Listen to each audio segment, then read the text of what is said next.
Welcome back to Things You Don't Know. Today we're talking about a very fascinating and interesting topic. We're talking about Native American music and dance, drums, flutes, songs, powwows, ceremonial dances, social dances, and the many ways outsiders have misunderstood what they were seeing and hearing.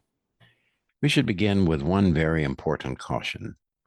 There is no single thing called Native American music or Native American dance.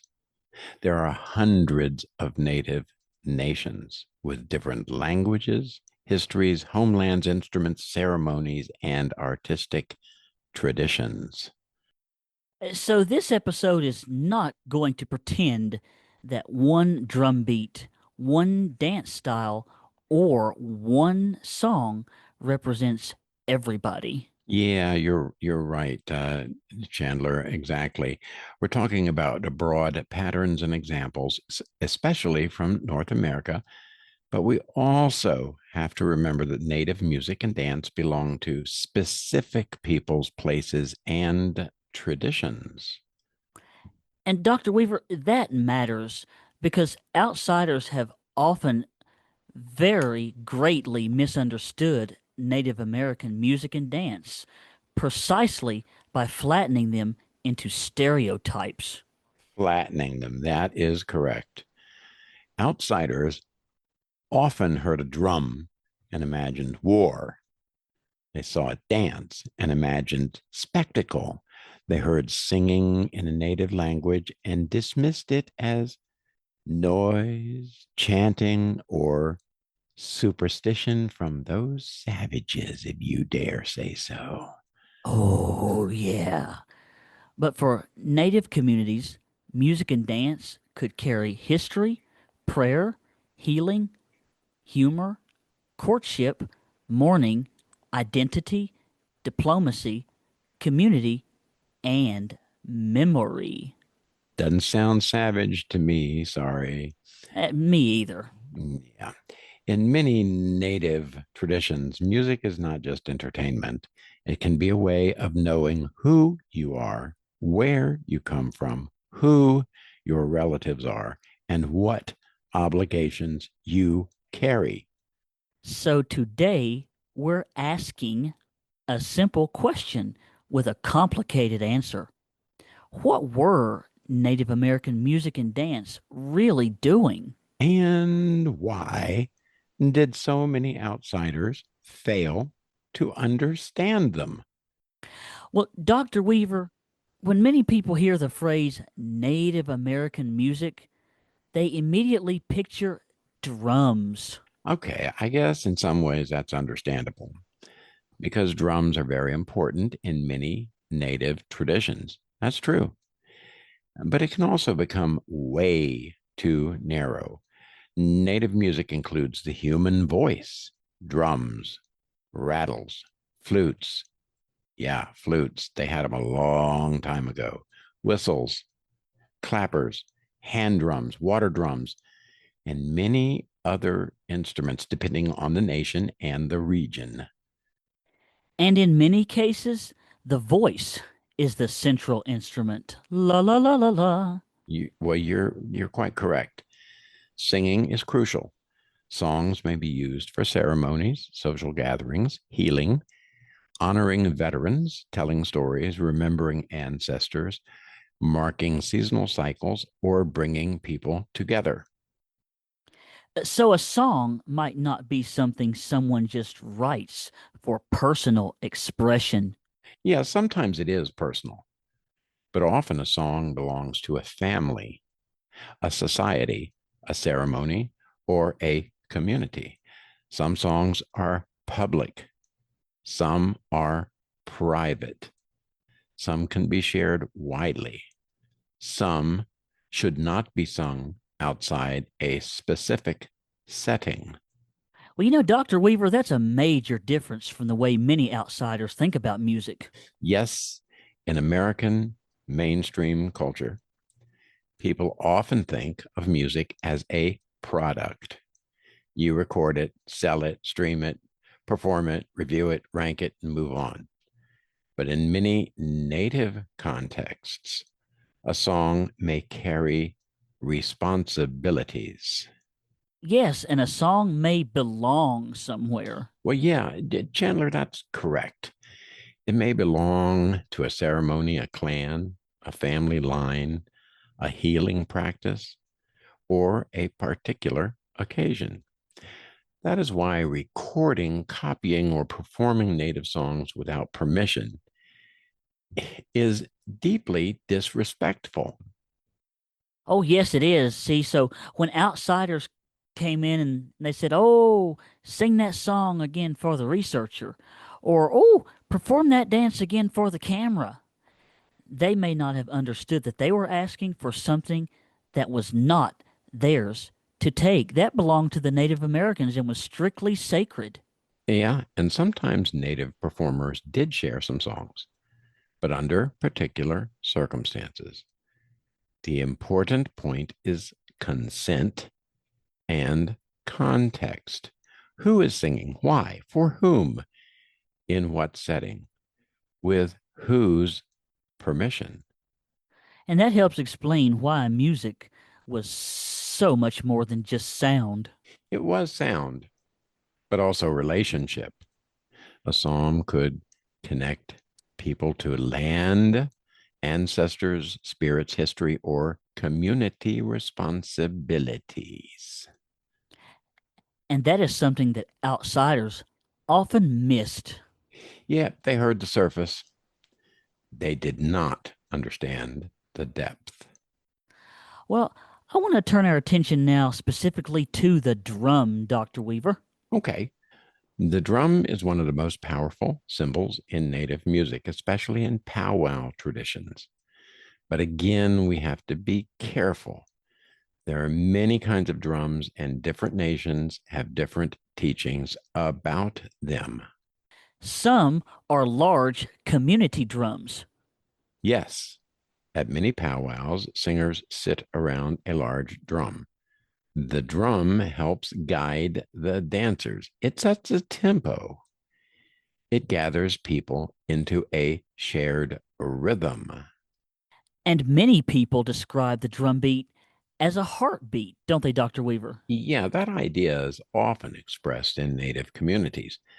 The drum may be understood as the heartbeat of the people, the heartbeat of Mother Earth, or the heartbeat that brings singers and dancers together. And that gives the drum a very different meaning than just percussion. Oh, absolutely.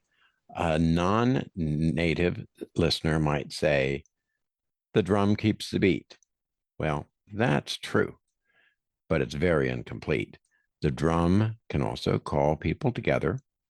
It can mark respect, support prayer, honor ancestors, and create a center for the gathering. So at a powwow, the drum is not just background music. No, no, the drum is typically central. In many powwow settings, the singers and drum are treated with great respect. People do not treat the drum casually. Well, what about hand drums? Yeah, it's a good pickup there, Chandler. Hand drums are also important in many traditions. They may be used in smaller gatherings, social songs, personal songs, storytellings, prayer, or community events. Okay, well, let's talk about rattles. Yeah, rattles appear in many indigenous musical traditions as well. Some are made from gourds, turtle shells, rawhide, or other materials.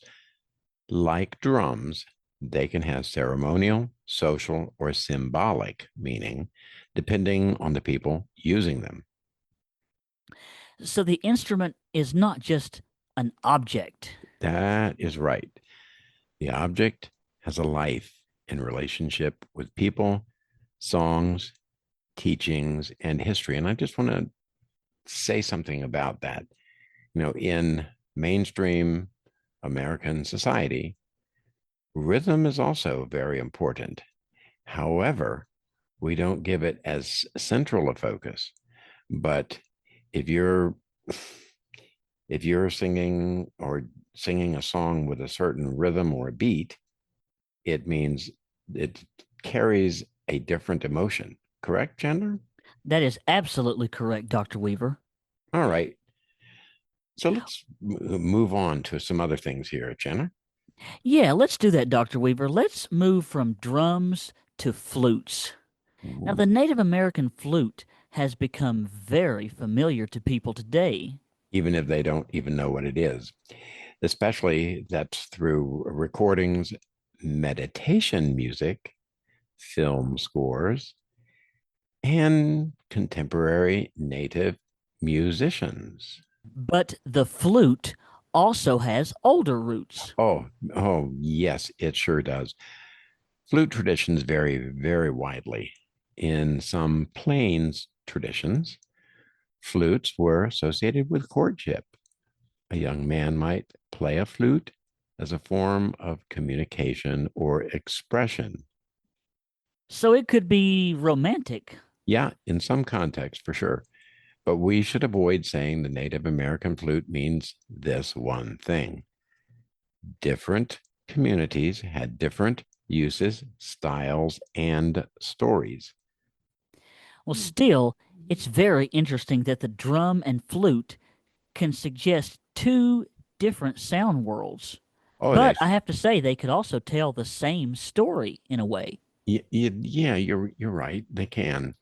The drum is often communal, public, and physically powerful.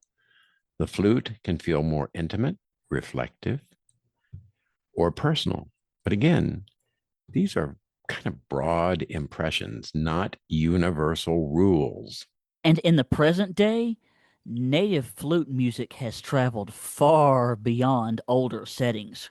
It has. Contemporary native musicians have used flutes in traditional music, classical music, jazz, ambient music, film music, and fusion styles. I have to say, that raises another very important point here. Native American music is not frozen in the past. Oh, so we're not just talking about history, huh? Oh no, we're talking about something that is always evolving and improving. Or just changing. Yeah. So, native musicians are not just museum exhibits, right? They're composers, they're singers, producers. Some of them are hip hop artists, some rock musicians, some country artists, classical musicians, powwow singers, electronic musicians, and language revitalizers. So when people say authentic native music has to sound old, no, that's another misunderstanding. It's a very major one. Look, living cultures change, right? Mainstream culture has changed with that too. Think about the music that was happening in the 1700s, in the 1800s, what they were doing with, a whole variety of music. It constantly changes. They carry memory. They also create new forms. A Native American using a synthesizer, electric guitar, or studio software is not somehow less native. So the question is not whether the music sounds ancient enough for an outsider's expectation. Good way to say. Now, the question is whether it is being made by Native people in relation to their own identities, communities, creativity, and choices. Now, one thing outsiders often misunderstood was singing itself. Oh, yeah. Many Native songs use vocables. Vocables, meaning syllables that are sung but are not words in the everyday sense that we're used to. Correct.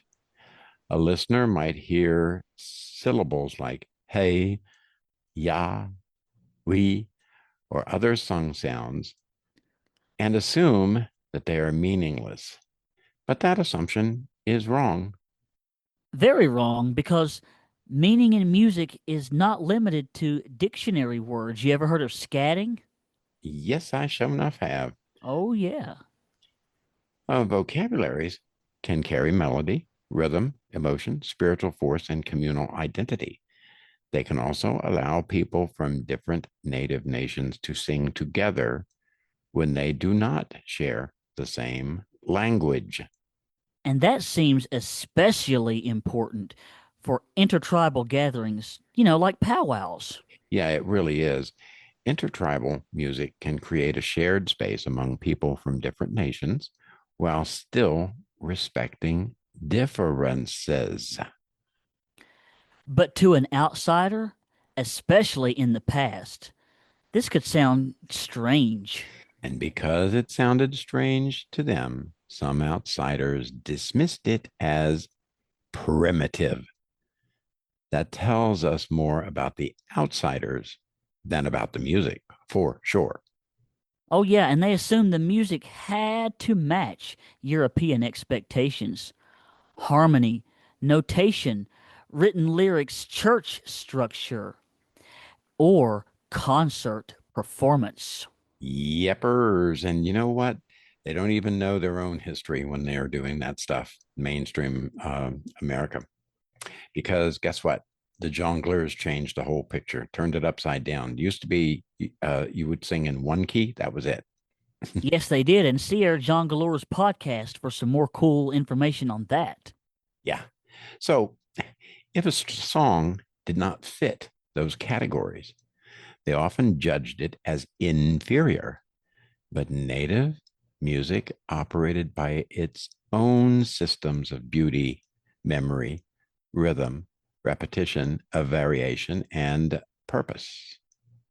So, misunderstanding came partly from arrogance, huh? Oh, yeah, arrogance, fear, and lack of translation. Outsiders often did not know the language, the ceremony, the community history, or the reason for the song. See, they heard the sound, sure, but they did not hear the meaning. That's exactly right. Okay, what about dance? Yeah, let's do that, Dr. Weaver. When outsiders saw native dances, what did they often get wrong, Dr. Weaver? They often assumed dance was entertainment, spectacle, or war preparation. Sometimes they called many different dances war dances, even when that label was like really inaccurate or totally absurd. So a dance could be social, ceremonial, seasonal, spiritual, political, or commemorative. But outsiders would just reduce it to war dance. Exactly. That reduction was a part of a larger stereotype that imagined Native people as violent or primitive savages. Oh, now what were these dances actually doing? Well, they were doing a lot of different things. Some dances honored veterans or warriors. Yeah, that's true. Some marked planting or harvest cycles. Some were connected with healing. Some told stories. Some reinforced relationships among families or clans. Some were linked to specific ceremonies. Some welcomed people home. Some expressed grief. Some expressed joy. So dance could be a form of historical memory as well. Yeah, you got that one right. Movement can remember. Regalia can remember. Songs can remember. The order of a dance, the way people enter, the designs they wear, the steps they take, all of that can carry meaning. Now, Dr. Weaver, I noticed you used the word regalia and not costume. Yeah, that's really important. At powwows and many native gatherings, dancers usually refer to what they wear as regalia, not costumes. Oh, yeah, because costumes sounds like they're pretending and they're doing anything but pretending here. They're expressing themselves. Right. A Halloween costume or theater costume is something you put on to become something else. Regalia is often connected to identity, family, community, gifts, honors, beadwork, feathers, colors, and personal or tribal meaning. So calling it a costume is very disrespectful. It certainly can be. It suggests performance without identity. But for many dancers, regalia is part of who they are and where they come from. Well, and the regalia changes too. Oh, yeah. Regalia can be traditional and contemporary at the same time. Beadwork, colors, materials, designs, and styles evolve. That does not make them fake. It means the culture is alive and progressing. That's exactly right, Dr. Weaver. Now, I want to get into something that is quite interesting to me, powwows, because many listeners, they might have heard of them, but they might not necessarily know what they are, Dr. Weaver. Yeah, you got that one right, Chandler. I've had the honor and pleasure of attending a lot of powwows. Annually, correct? Yes, for a number of years. Yeah. A powwow is a native gathering centered on dance, singing, sometimes drumming, community, often food, vendors, honoring ceremonies, and social connection. Some powwows are very large public events. Others are more local or community centered. So, are powwows ancient? Powwows, as we know them today, are living, adaptive traditions.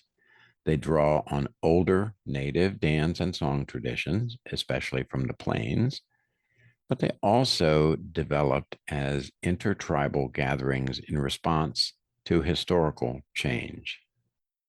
So, powwows are both old and new. Hadn't thought about that, but that's a good way to say it. They carry older teachings and songs, but the modern powwow is also shaped by reservation life, urban native communities, veterans traditions, intertribal identity, competition dance, and contemporary native creativity. Now, what happens at your typical powwow?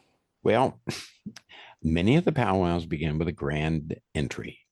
Dancers enter the arena, often led by flags and honored participants.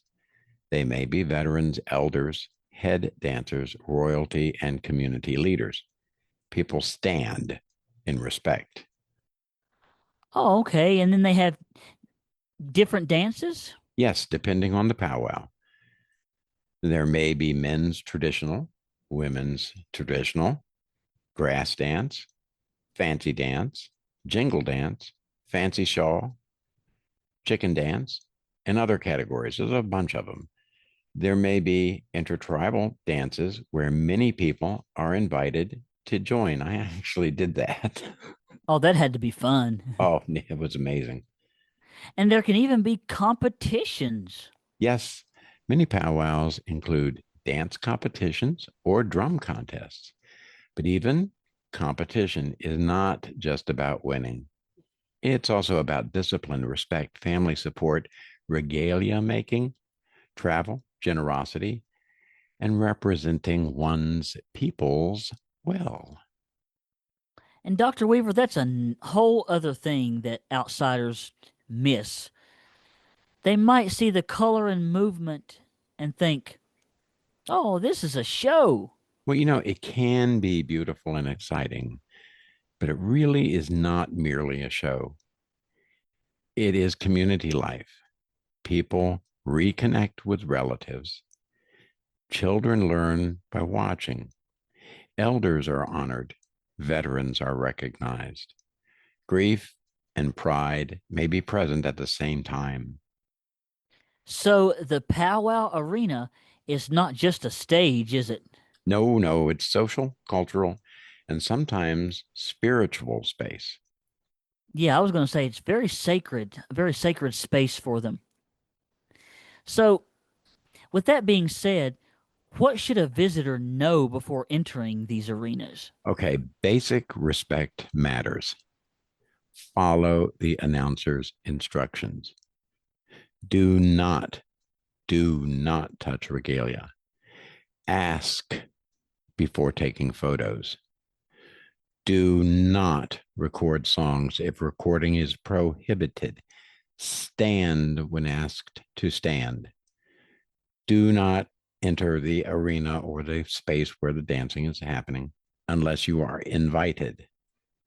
And remember that some moments are not for outsiders to document.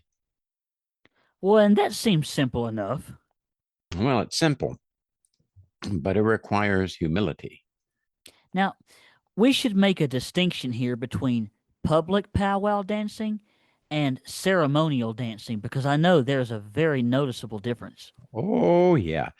Some dances are public or semi public, others are ceremonial, sacred, private, or restricted to particular communities. Outsiders have often failed to respect that boundary. Yeah, we want to be respectful here. So, without sharing too many details that shouldn't be, can you give us some examples? Well, we can speak kind of broadly here. Some native nations have ceremonial dances connected with renewal, healing, seasonal cycles, spiritual obligations, or relationship with animals, plants, ancestors, or sacred places. And those are not just performances. No, they really aren't. They may be acts of prayer, responsibility, or community survival. You know, Dr. Weaver, this reminds me of how some outsiders tried to collect songs and dances as if they were artifacts. Yeah, anthropologists, collectors, missionaries, government agents, photographers, filmmakers, and tourists often wanted access. Sometimes they recorded valuable historical material, but they also often removed music and dance from the context in which it was occurring.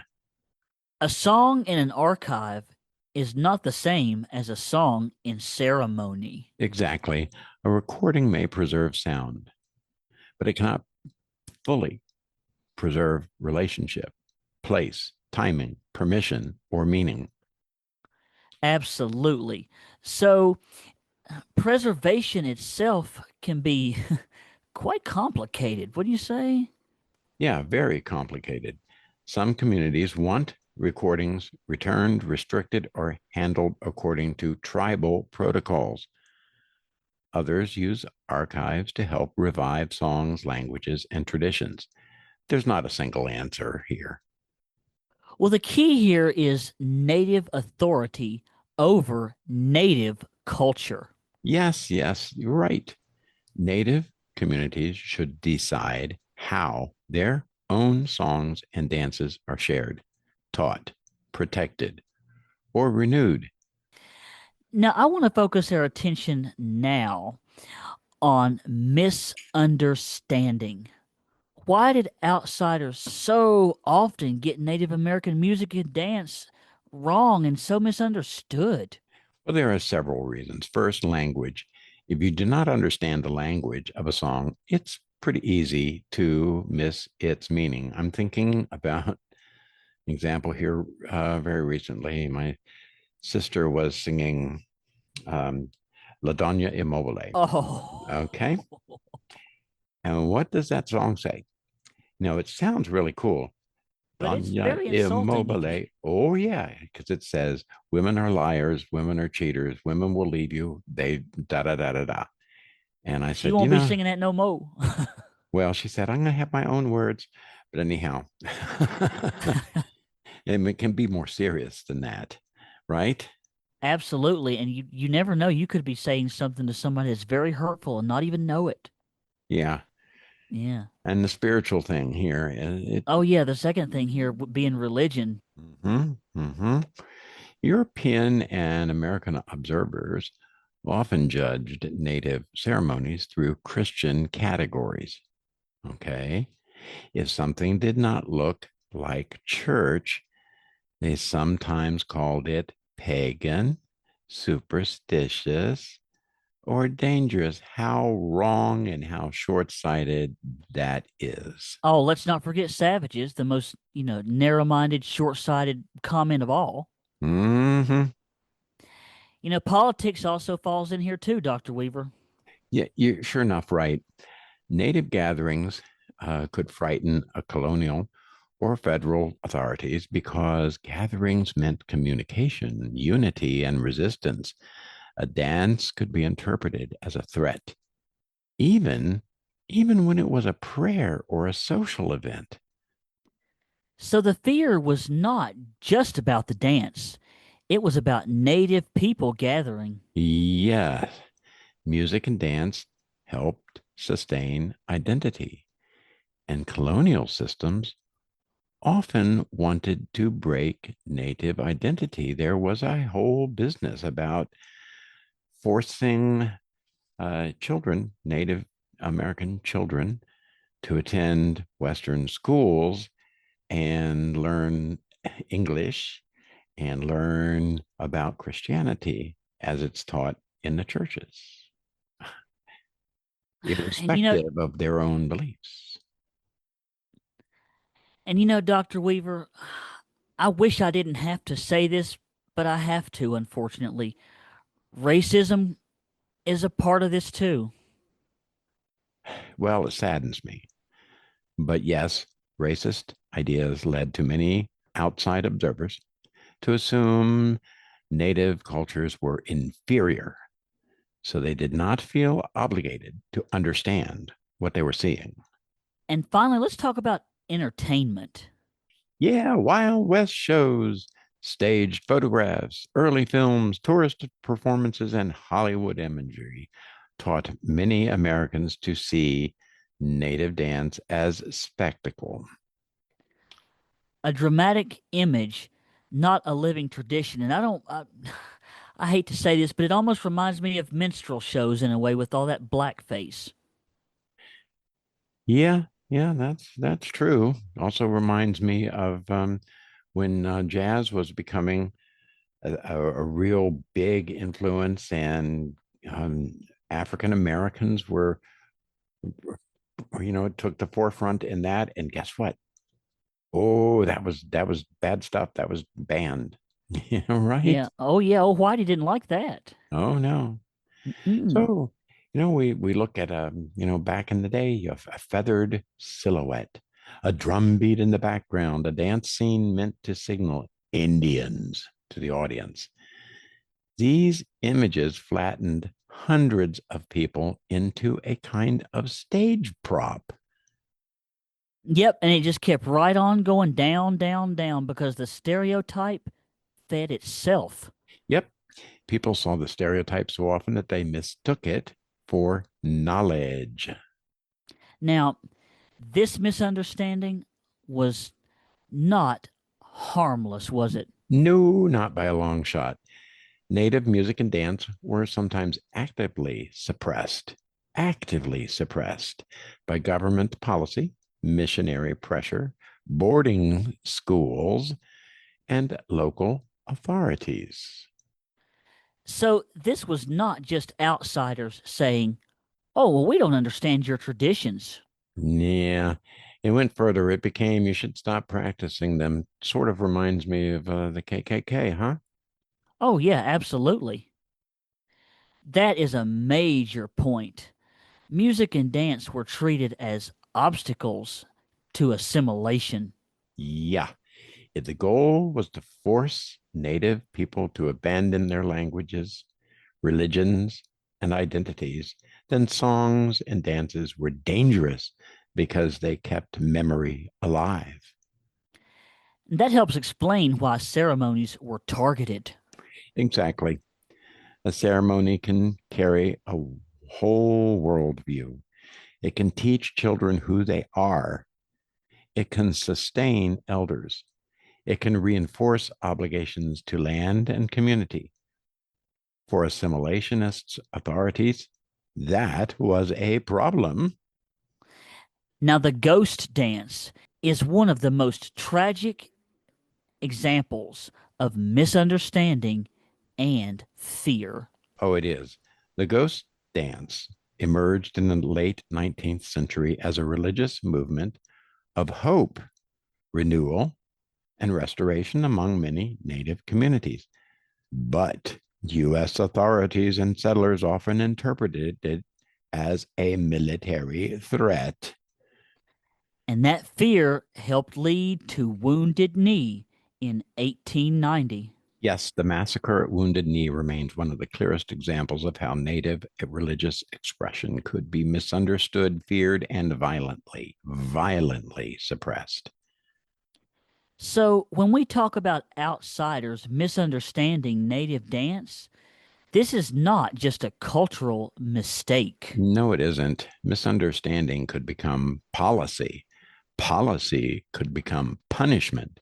Punishment could become violence. Yet, native music and dance survived. It did. Sometimes openly, sometimes quietly, sometimes hidden, sometimes adapted, sometimes protected by families who refused to let them die. And I think that makes present day powwows and ceremonial life a lot more meaningful and powerful. Yes, every song still sung, every child learning to dance, every drum brought into a circle, every language carried in song. These are signs of survival. You know, I thought we should mention boarding schools too, Dr. Weaver. Wow, you're really taking us into it there, Chandler. I sure am. We're getting deep in it.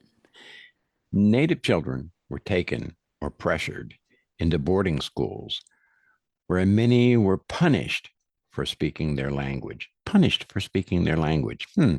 wearing their hair traditionally, practicing their religions, or maintaining cultural ties. And that means that the attack on native culture was also an attack on sound. Well, very much so. Language is sound. Song is sound. Prayer is often sound.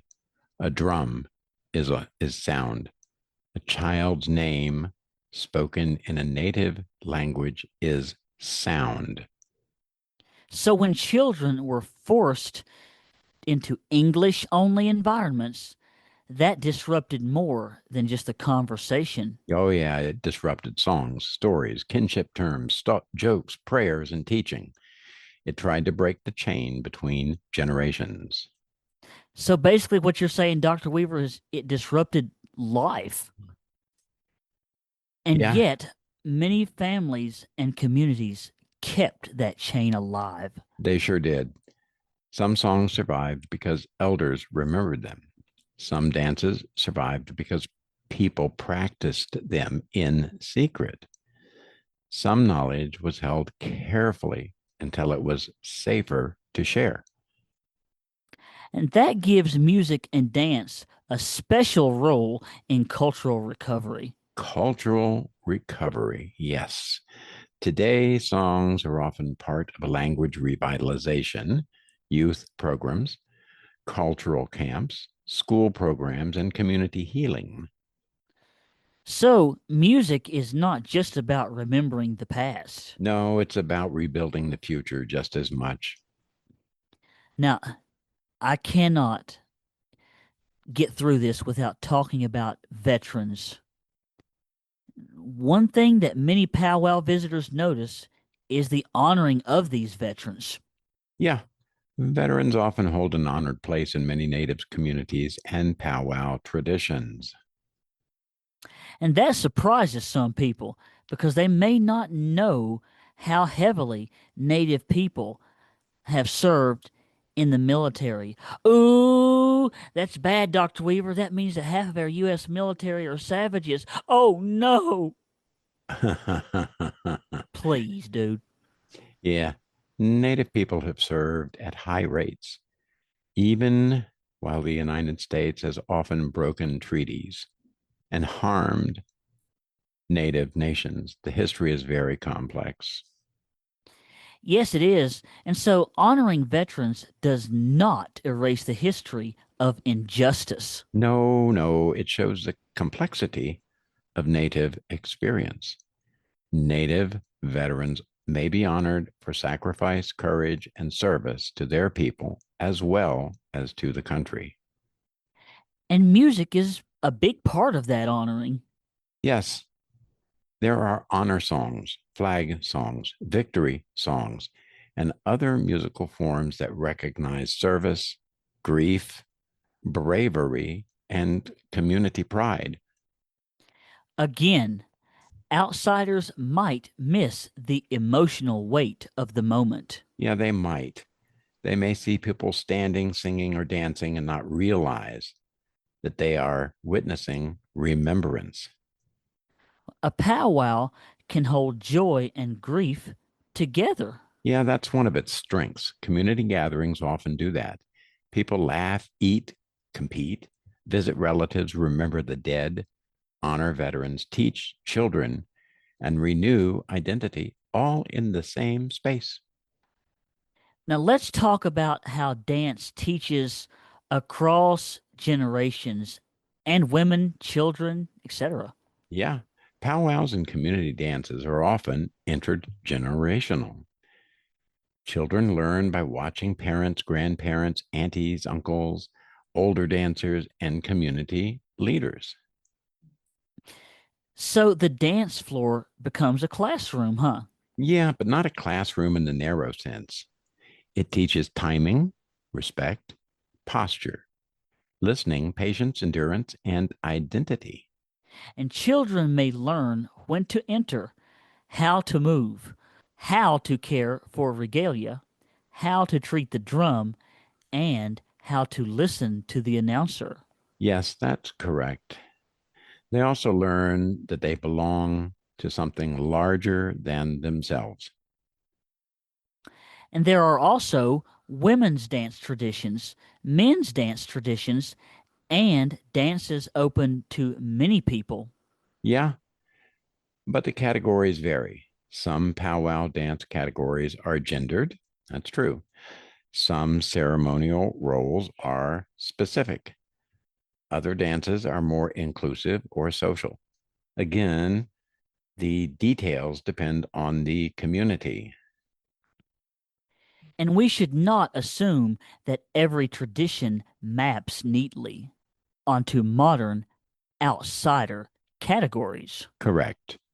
Native communities have their own histories and teachings around gender, roles, and participation. Well, here's something interesting. What about the jingle dress dance? The jingle dress dance is widely associated with healing and has become one of the most recognizable women's powwow dances. It has origins in Ojibwe communities and has spread widely through powwow culture. Now, that's a good example of something that is both specific and intertribal. Yes, it has particular roots, but has also traveled and changed. That is common in Native music and dance, specific origins, shared adaptation, and continued meaning. Now, let's get in our time machine, Dr. Weaver, and let's bring this into the present. You want to? Yes, I do. All right. Native music today is not limited to powwow songs or flute music. No, not at all. Native artists are working in hip hop, rock, metal, folk, country, electronic music, classical composition, opera, film scoring, and experimental music. And some use native languages in contemporary songs. Yeah, and that can be a powerful act of language revitalization. A song can make a language feel present, modern, and emotionally alive. And that actually pushes back against the idea that native languages belong only to the past. That's right. When young people hear their language in a song, on a stage, online, or in a music video, it can say, the language still lives. And some artists blend traditional sounds with modern production. Yes, and that blending is not new in spirit. Native cultures have always adapted. The difference today is that artists may use microphones, recording studios, social media, streaming platforms, and global collaborations. So the present is not a break from tradition. No, no, it can be a continuation of tradition through new tools, perhaps. And that is an important idea for listeners. Tradition does not mean never changing. Right. Tradition means carrying something forward. Sometimes carrying it forward requires change. Now let's talk about dance in present day. Native dance is it's still very much alive today. Yeah, powwow dancers travel across regions. Dance groups perform on major stages. Native choreographers create contemporary works. Youth dancers learn through family and community. Social media allows dancers to share skills, regalia making, and cultural pride. But public visibility can be quite complicated. Yeah, it can. Visibility can educate people, build pride, and challenge stereotypes, but it can also invite copying, appropriation, and shallow imitation. So a non-native person watching a dance online should not say, "Oh, I'll just copy that for a school performance." Correct. Appreciation is not the same thing as taking. If a school, museum, or public event wants native music or dance, it should invite native performers, compensate them, and follow their guidance. And that seems like a simple rule. Let native people represent native culture. Yes, and do not assume that everything visible is available for anyone to use. I really feel like I need to elaborate on that, Dr. Weaver.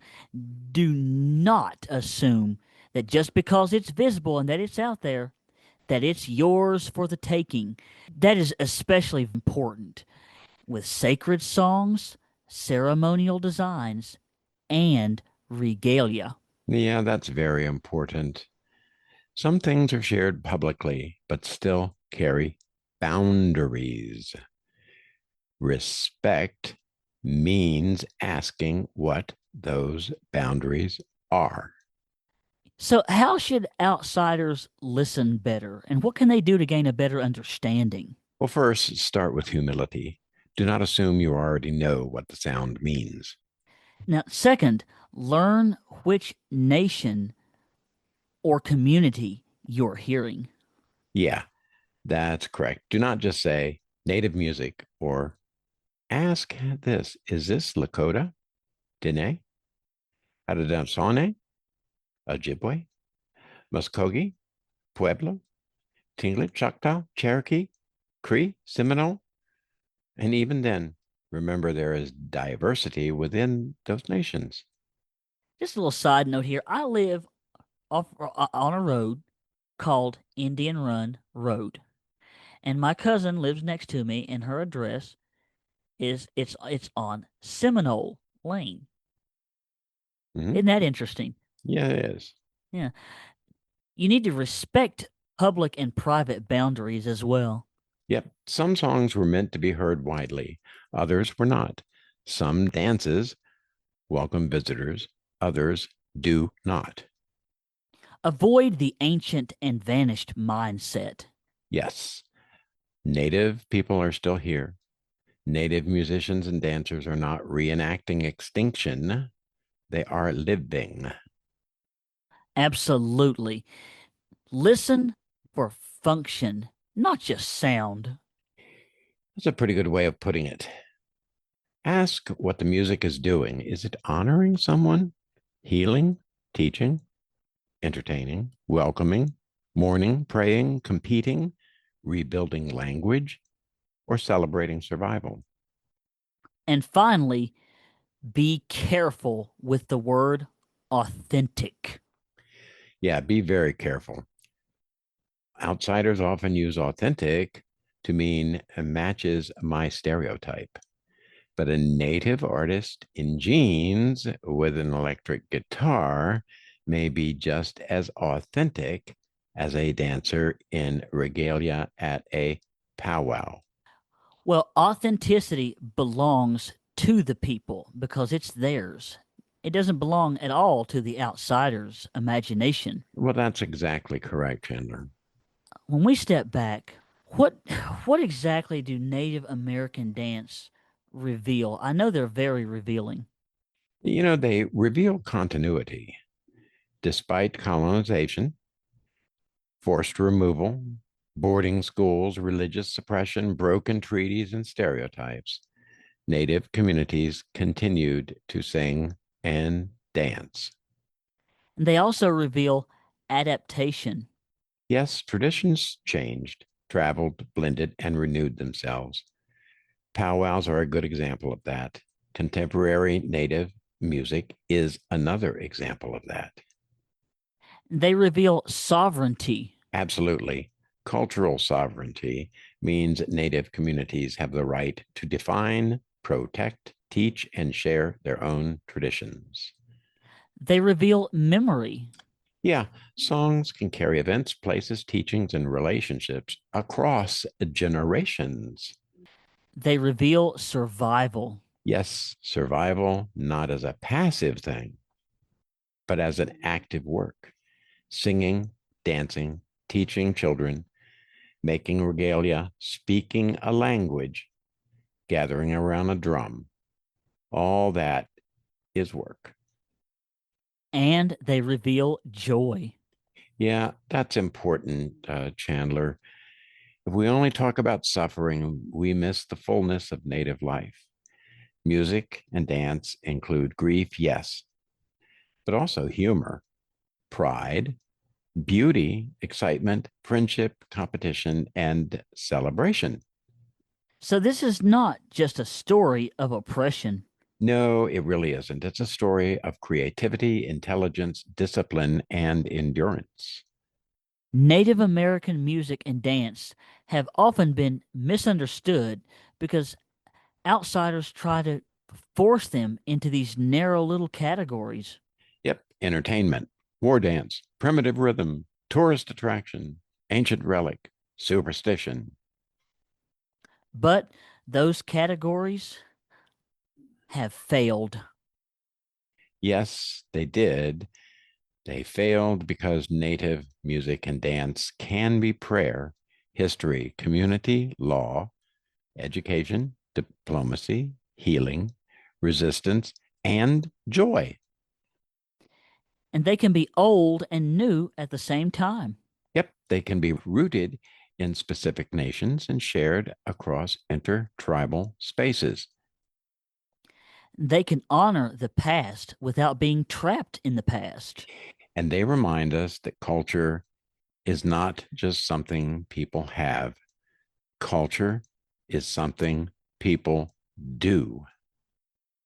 They sing it, They drum it, they dance it, they teach it, they protect it. and they carry it forward. And that is why Native music and dance deserve more than just curiosity. They deserve respect for sure. For things you don't know, I'm Chandler Foster. And, I want to thank you for joining us. If this episode helped you understand Native American music and dance in a deeper way, please like. It's very important that we get some likes from you, that you comment.